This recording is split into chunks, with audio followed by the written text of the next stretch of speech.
दोस्तों कैसे हो? आशा करता हूँ बहुत ही बढ़िया होंगे। तो doctor Musharraf medical lecture YouTube channel में आपका स्वागत है। तो आज हम बात करेंगे काला फीवर के बारे में। काला फीवर क्या है और क्यों होता है, इसका ट्रीटमेंट क्या है और काला फीवर में क्या खाए और क्या ना खाए, इन सब बातों में डिस्कस करेंगे। तो वीडियो अगर पसंद आए तो लाइक शेयर कमेंट और सब्सक्राइब भी कर देना, साथ में बेल आइकन भी दबा देना ताकि मेरे आने वाले नए वीडियो का नोटिफिकेशन सबसे पहले आप तक पहुँचे।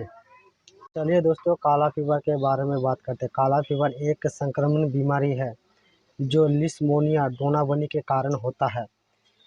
ये वैसे ही काला फीवर है जैसे डेंगू और मलेरिया फैलता है, वो भी एक वायरस है और ये भी एक वायरस है। तो काला फीवर एक परजीवी बालू मक्खी के द्वारा फैलता है, जिसका मैंने फोटो लगा दिया है। और ये ज़्यादातर अपना जीवन मनुष्य के पास में रहकर ही बिताता है। तो आप तो जान गए कि काला फीवर क्या है। तो चलिए दोस्तों, इसके लक्षण के बारे में बात करते हैं। इसके कुछ कॉमन लक्षण हैं, जैसे खून की कमी होना, 2 हफ्तों से ज़्यादा फीवर आना, एनीमिया होना, कमजोरी महसूस होना, बालों का झड़ना, त्वचा में सूख जाना या पपड़ी की तरह परत बन जाना। और दोस्तों, त्वचा का रंग यानी कि स्किन का रंग काला हो जाएगा। अगर कोई गोरा व्यक्ति है तो उसका स्किन का कलर येलो हो जाएगा या काला हो जाएगा। धड़कन तेज होना, वजन में कमी होना, खाने में मन नहीं होना, मांसपेशियों में दर्द होना, जोड़ों में दर्द होना, सर में दर्द होना। और ये कुछ कॉमन लक्षण हैं।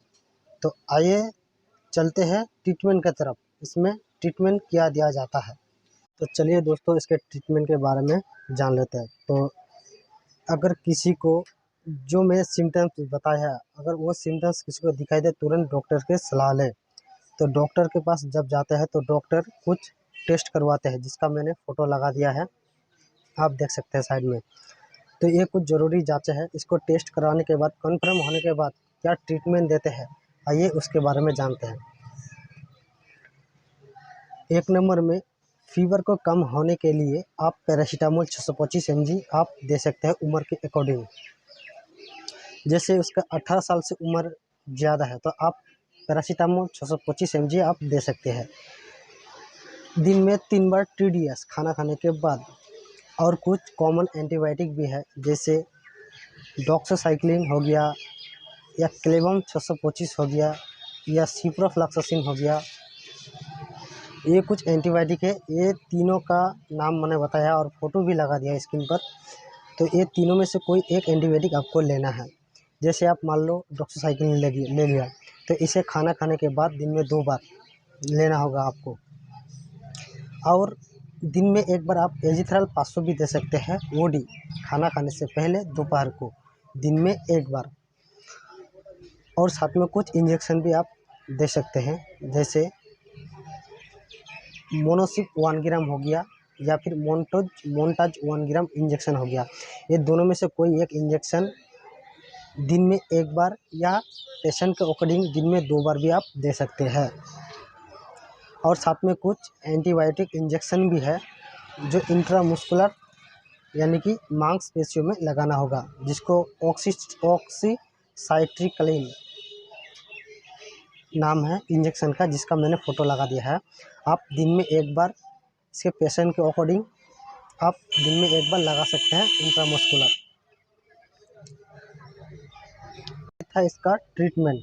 अब काला फीवर में क्या खाए और क्या ना खाए। काला फीवर में आप तला हुआ चीज़ नहीं खा सकते और खट्टा चीज़ नहीं खा सकते। जो खाने में खट्टा है वो भी आप नहीं खा सकते,